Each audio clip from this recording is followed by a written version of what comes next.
Fakultas Ekonomika dan Bisnis Universitas Tikubang Semarang memiliki beberapa program studi, yaitu S1 Akuntansi, S1 Manajemen, S2 Manajemen, dan Pendidikan Profesi Akuntansi. Untuk program studi S1 Akuntansi di Universitas Tikubang Semarang telah terakreditasi dari Badan Akreditasi Nasional Perguruan Tinggi atau BAN-PT. Dalam Fakultas Ekonomika dan Bisnis program studi S1 Akuntansi, kamu akan dididik menjadi seorang akuntan profesional yang memiliki kompetensi mengolah informasi keuangan dan berkontribusi dalam kegiatan strategis perusahaan. Program studi akuntansi menciptakan lulusan berkualitas dan profesional dalam bidang ilmu akuntansi yang handal, bermartabat, dan berwawasan global. Program studi akuntansi yang unggul dan berdaya saing nasional di bidang bisnis, keuangan, dan perbankan yang berbasis pada jiwa kewirausahaan serta menguasai teknologi informasi dan komunikasi. Untuk proses karir lulusan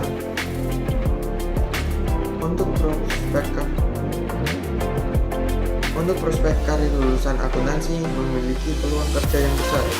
Banyak bidang yang dapat ditawarkan kepada lulusan akuntansi, baik di lembaga pemerintahan, organisasi swasta, maupun kantor akuntan publik. Jadi, jangan sampai salah pilih jurusan dan jangan bingung mau ambil jurusan apa. Segera daftarkan diri Anda dan pilih program studi S1 Akuntansi. Pencapaian sukses perusahaan butuh peran.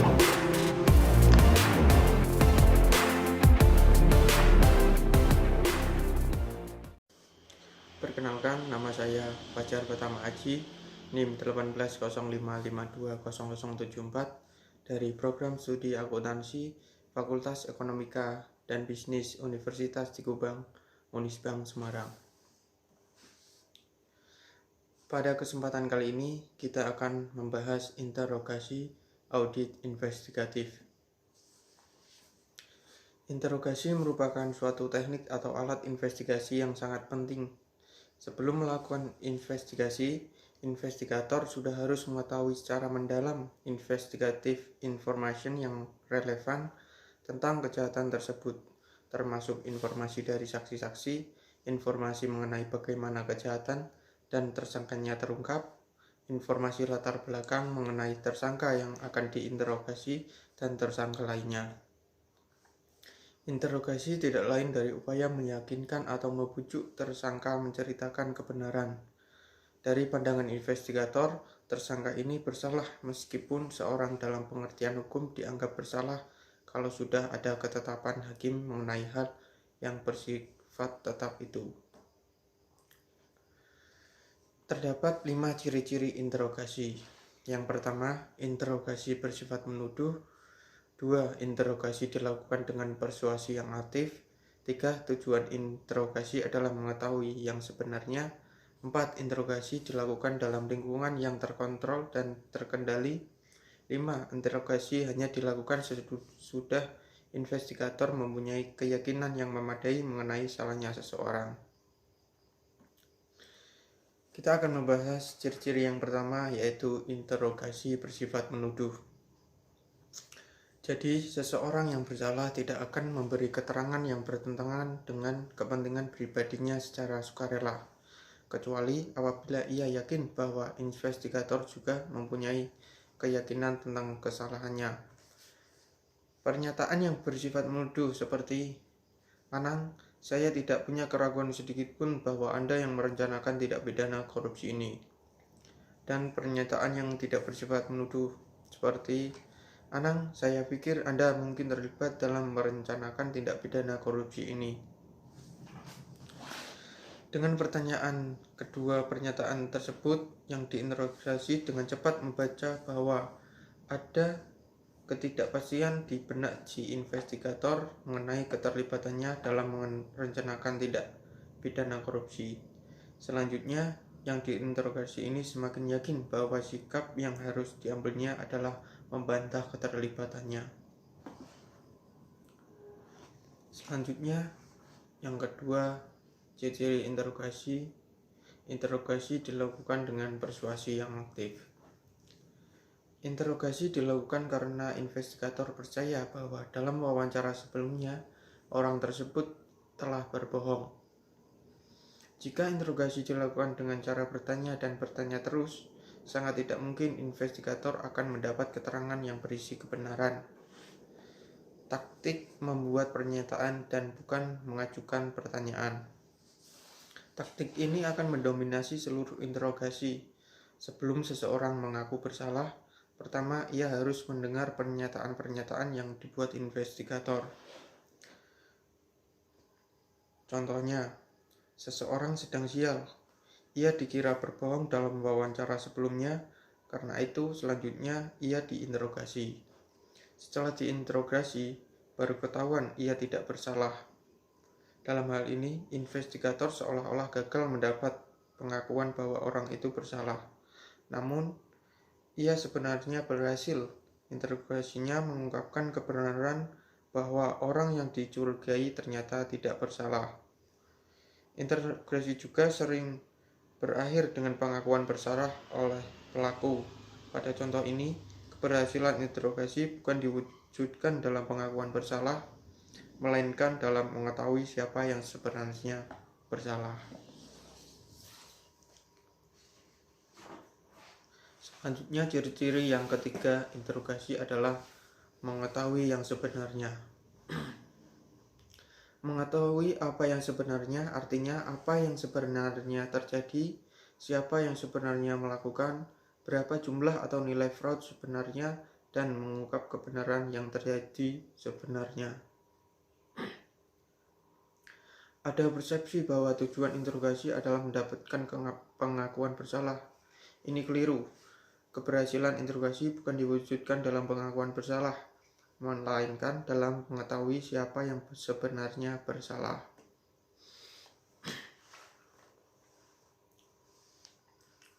Selanjutnya, ciri-ciri interogasi yang keempat. Interogasi dilakukan dalam lingkungan yang terkontrol dan terkendali. Lingkungan atau tempat dilakukannya interogasi berada dalam lingkungan yang terkontrol atau terkendali, bukan di sembarang tempat. Taktik persuasi yang digunakan memerlukan lingkungan yang privasi, artinya tidak terganggu orang yang berlalu lalang dan bebas dari halangan lain. Selanjutnya, ciri-ciri interogasi yang kelima, yaitu interogasi hanya dilakukan sesudah investigator mempunyai keyakinan yang memadai mengenai salahnya seseorang. Investigator harus mempunyai alasan untuk percaya bahwa seseorang telah berbohong. Alasan ini mungkin berupa perilakunya selama wawancara, keterangan yang berubah-ubah sebagai tanggapan atas pertanyaan yang sama, adanya petunjuk bahwa seseorang berbohong, dan lain-lain. Investigator juga tidak boleh membuat catatan sampai sesudah tertuduh menceritakan yang sebenarnya dan berketetapan hati untuk tidak beringsut dari posisi itu. Selanjutnya, terdapat langkah-langkah interogasi. Yang pertama, direct positive confrontation. 2. Interrogation theme. 3. Handling denial. 4. Overcoming objection. 5. Keeping the suspect attention. 6. Handling the suspect passive mode. 7. Presenting the alternative question. 8. Bringing the suspect into the conversation. 9. The written confession. Kita akan membahasnya satu persatu. Untuk yang pertama, langkah yang pertama yaitu direct positive confrontation. Pada awal interogasi, tersangka mengamati investigator secara seksama. Ia menilai apakah investigator yakin bahwa ia bersalah. Jika ia mendapat kesan bahwa investigator tidak yakin akan kesalahannya, ia tidak akan mengaku. Tanpa keraguan, investigator menyangka secara langsung atau ngedirect. Investigator mengkonfrontasi tersangka secara tegas atau positive confrontation dengan kalimat yang singkat, langsung dan tegas. Direct dan positif diiringi dengan membuka berkas yang berisi bukti-bukti. Kalimat pembukaan investigator. Seperti investigasi kami menunjukkan bahwa Anda yang melakukan, misal seperti korupsi, penyuapan, atau yang lain. Setelah itu, investigator melakukan kegiatan yang akan menciptakan suatu keheningan yang disengaja yang disebut behavioral pause atau jeda perilaku. Tujuan jeda perilaku ini adalah mengevaluasi tanggapan verbal dan non-verbal si tersangka terhadap direct positive confrontation. Tersangka yang bersalah menghindari kontak mata dengan investigator, memungkinkannya menyiapkan jawaban verbal yang kemungkinan besar bukan jawaban yang benar. Tersangka yang tidak bersalah menyorongkan tubuhnya ke depan tanpa menunjukkan perilaku yang aneh. Matanya tertuju ke mata investigator dan ia tampak marah. Selanjutnya, langkah yang kedua, yaitu interrogation theme. Satu perbedaan penting antara tersangka yang bersalah dan tidak bersalah adalah pembenaran atau justification untuk melakukan kejahatan. Pada langkah yang kedua ini, interrogation theme memperkuat pembenaran yang sudah dibuat tersangka. Maka dari itu, mudah untuk mengungkapkan penyangkalan dari tersangka dalam interogasi. Tersangka menangkap tema yang ditawarkan investigator. Tema ini berisi pertanyaan-pertanyaan yang akan membuat tersangka mencari pembenaran. Tersangka yang bersalah akan mendengarkan tema ini dengan seksama. Sebaliknya, tersangka yang tidak bersalah tidak akan pernah memikirkan pembenaran untuk melakukan kejahatan itu. Jadi, tersangka yang bersalah sudah membuat atau mencari pembenaran sebelum atau ketika melakukan kejahatan. Jika tersangka tidak bersalah, tersangka tidak membuat justification atau pembenaran apapun. Contoh tema yang ditawarkan investigator. Apakah ada orang yang pernah mengajak Anda mengambil barang yang disimpan di gudang? Tersangka mengatakan, ya tentu saja, beberapa karyawan menceritakan mudah untuk mengambil barang di gudang. Jadi, dari percakapan ini, tema yang ditawarkan investigator adalah salahkan orang lain, atau intinya cari kambing hitamnya. Ketika investigator ini membuat interrogation theme, baik subjek yang bersalah maupun yang tidak dapat diharapkan mengemukakan penolakan atau sanggahan atau denial secara verbal atas keterlibatannya dalam kejahatan yang disangkakan kepadanya. Investigator bersiap melaksanakan untuk langkah yang selanjutnya, yaitu langkah ketiga. Kalau tersangka menunjukkan tanda-tanda akan mengakui kesalahannya, investigator hendaknya tidak membuang-buang waktu dengan pertanyaan-pertanyaan yang berisi interrogation theme. Investigator sudah harus memasuki langkah ketujuh. Sebaliknya, jika tersangka terus berputar-putar dengan sanggahan, investigator harus meluangkan waktu yang lebih banyak. Hal ini biasanya terjadi karena investigator mengemukakan bukti-bukti yang diperolehnya sejak dini, sehingga tersangka dapat menilai kuat atau lemahnya bukti-bukti itu. Kalau ia tahu bukti-bukti itu sangat kuat, ia akan bersikap, silakan tuntutlah aku. Kalau bukti-bukti itu sekedar petunjuk atau insubstansial, tersangka menghitung-hitung kelemahan bukti itu. Kalau ia yakin investigator tidak dapat memanfaatkan bukti petunjuk itu, hilanglah rasa cemasnya. Pengungkapan bukti-bukti yang terlalu dini juga mengurangi kemampuan investigator untuk mengembangkan interrogation theme. Penyebab lain tersangka berputar-putar dengan menyanggah segala tuduhan adalah investigator menyampaikan tema yang salah. Tersangka memang berbuat salah, tetapi moral excuse yang ditawarkan investigator sebagai jalan keluar adalah tidak tepat.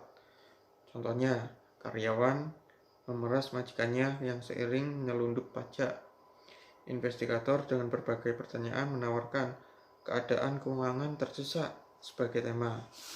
Tersangka terus melakukan sanggahan setelah tema majikan itu kayak syaitan kelakuannya. Sepadanlah pemerasan itu. Tersangka merangkul moral excuse ini.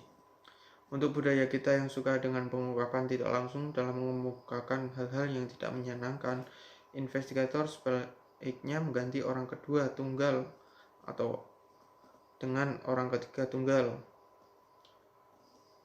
Jadi pertanyaan, apakah ada orang yang pernah mengajak Anda mengambil barang yang disimpan di gudang, diganti dengan apakah ada orang yang pernah mengajak orang lain mengambil barang yang disimpan di gudang.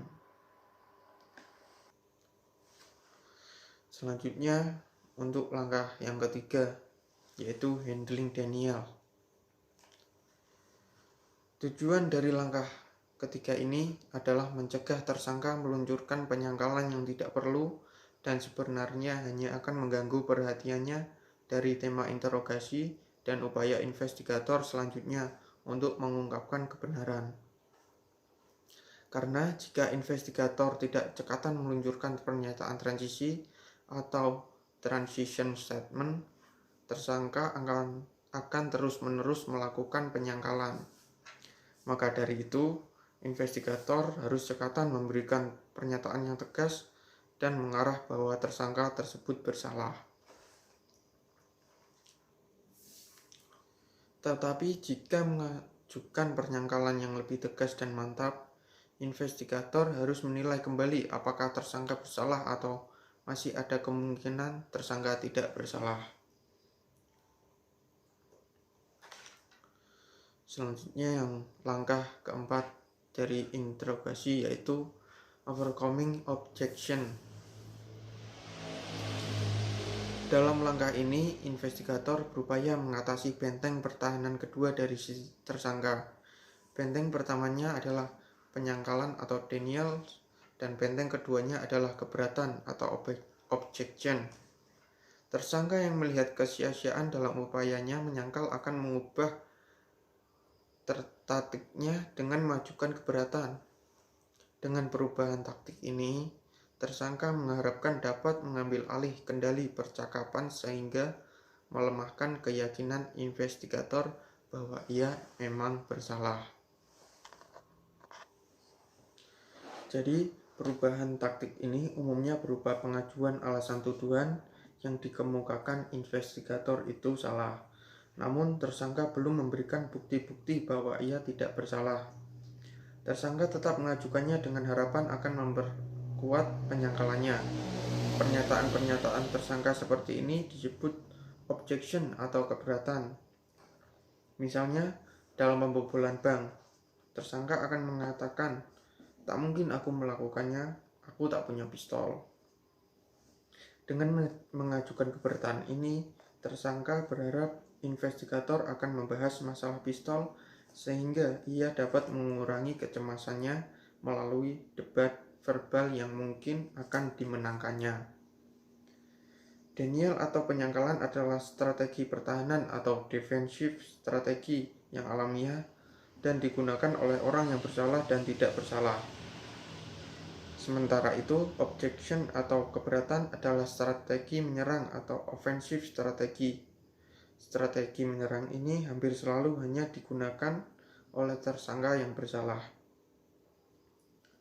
Proses interogasi pada langkah 4 ini memanfaatkan keberatan-keberatan yang diajukan tersangka untuk meyakinkannya menceritakan yang sebenarnya.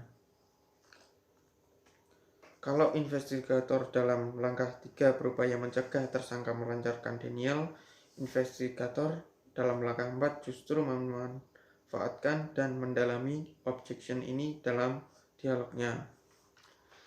Pada langkah keempat ini terdiri atas 1. Mengenali keberatan atau recognizing the objection.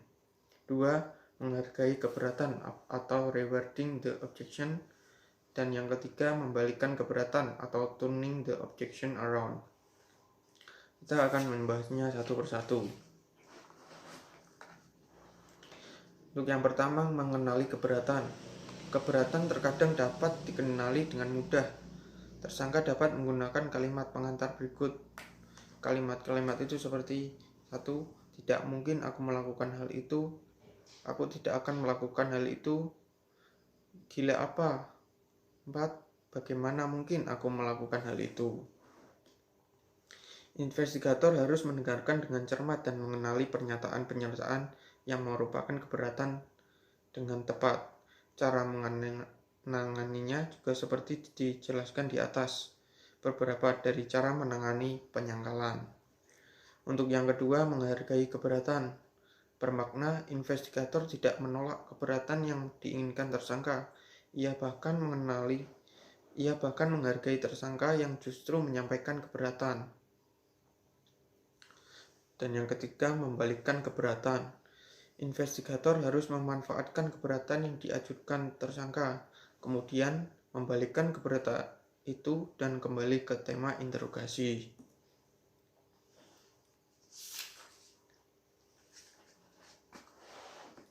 Selanjutnya langkah yang kelima, yaitu keeping the suspect attention.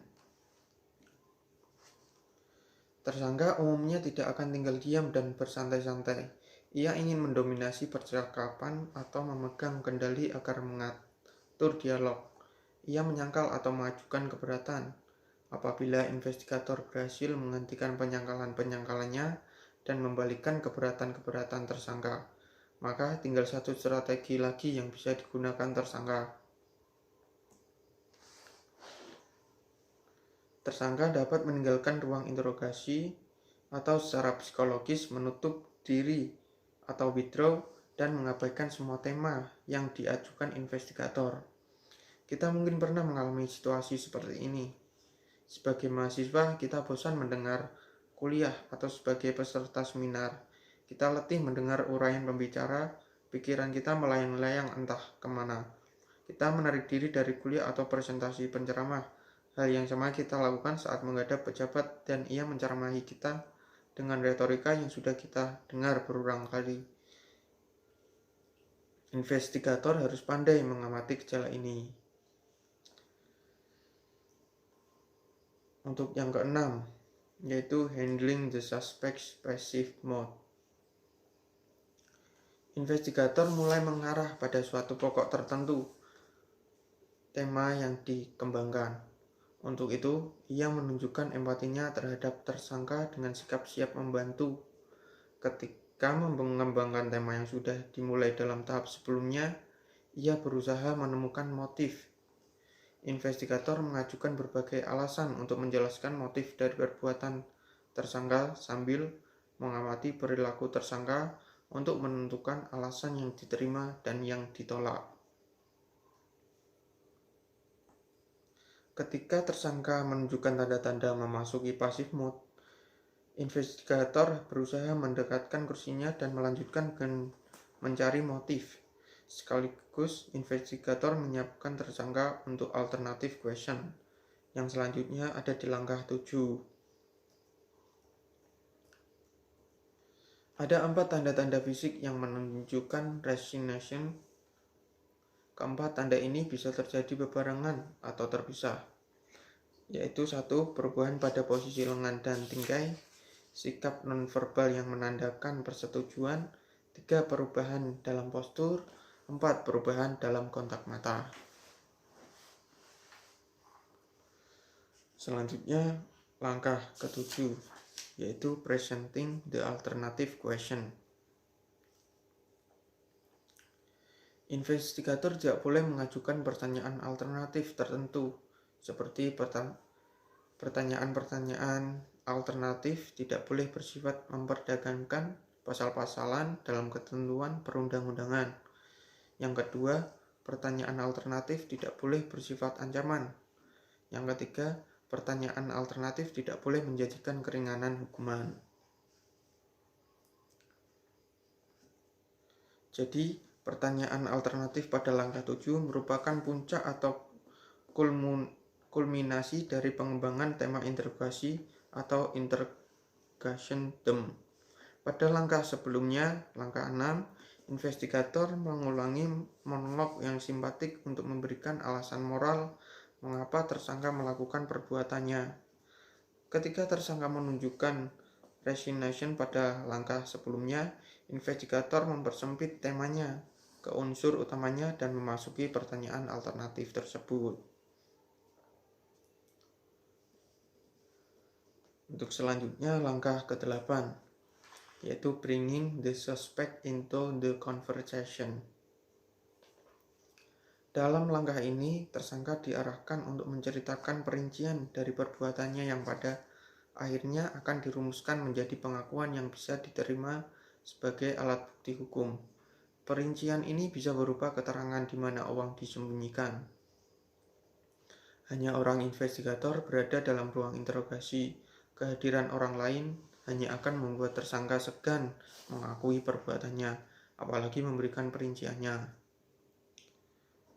Pada awal langkah 8 ini, kalau ada investigator kedua yang menyaksikan pengakuan lisan, maka tersangka umumnya tidak akan menolak memberikan pengakuan tertulis. Ia menyadari sudah memberi pengakuan di hadapan 2 orang. Mengapa ia sekarang harus menolak memberi pengakuan tertulis? Seandainya ia menolak memberi pengakuan tertulis, ada 2 orang investigator yang dapat memberi kesaksian. Selanjutnya untuk langkah yang terakhir, langkah ke-9, yaitu the written confession. Pada puncaknya, tersangka memberikan pengakuan secara tertulis. Untuk kita di Indonesia adalah berita acara pengakuan atau dokumen semacam itu. Kelemahan dari cara ini adalah pengakuan tertulis ini tidak menggunakan atau tidak sepenuhnya menggunakan kata-kata kalimat atau bahasa tersangka. Kemudian hari, tersangka menyangkal memberi pengakuan itu. Penyangkalannya lebih mudah diterima orang-orang yang mendengarkannya bicara di pengadilan karena struktur kalimat dan ungkapan bahasanya berbeda dengan apa yang tertulis dalam berita acara. Jadi, banyak investigator menanyakan apakah mungkin 9 langkah sederhana bisa menghasilkan pengakuan dari tersangka. Jadi, tujuan interogasi bukanlah untuk mendapat pengakuan atau pengakuan bersalah, baik lisan maupun tertulis. Interogasi bertujuan mencari kebenaran. Interogasi bahkan bisa berakhir dengan dilepasnya tersangka dari sangkaan kalau ia memang tidak bersalah. Seperti sukses dari suatu interogasi bergantung pada kejelian investigator untuk mengenali situasi sehingga ia menerapkan prosedur yang tepat untuk langkah yang sedang dijalani. Pertanyaannya tepat dan cerdas, serta momentum dan dinamika dapat dipertahankan. Dari ke-9 langkah tadi mencerminkan progresi mental tersangka. Ini terlihat dari berbagai foto yang disajikan di atas. Kalau behavior symptom analysis dilaksanakan dengan baik, langkah-langkah tadi seakan-akan seperti pesawat yang terbang secara autopilot.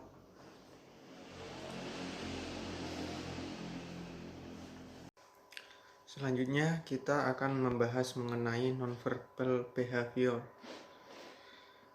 Terdapat 4 perilaku nonverbal yang akan dibahas di sini, yaitu yang pertama postur, 2 gerak tangan, 3 gerak kaki, dan yang keempat mimik muka dan mata.